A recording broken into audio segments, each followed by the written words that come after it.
Everybody's day 7, and today's thought will come from Romans chapter 8, verses 5 and 6.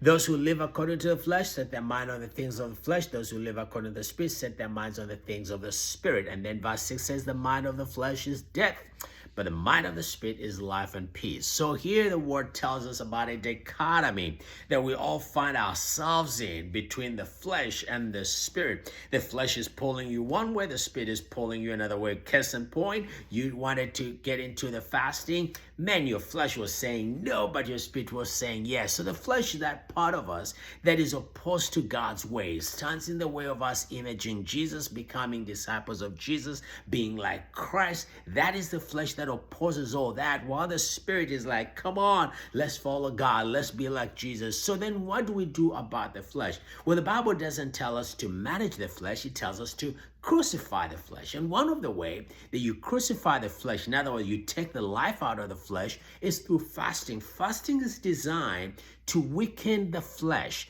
That's the most powerful weapon that God has ever given his body. Fasting, designed to weaken the flesh so that to amplify the Spirit. But you know that fasting, even though it's the most powerful weapon to weaken the flesh, is the least practiced in the body of Christ. But we're here in fasting, and what we're doing, we're weakening the flesh. We're taking out the power. You say, well, but I'm not, does that mean my body is also my enemy? Because when I'm fasting, I'm denying my body food. So is the flesh and the body the same thing? No. Your body is a beautiful thing. It's a gift from God. Your body is fearfully and wonderfully made by God. But what happened was when sin came in, it corrupted our body. So it turned our body more into an enemy of our spirit, an enemy of our soul, because our body collaborates with our flesh more often than it wants to collaborate with our spirit.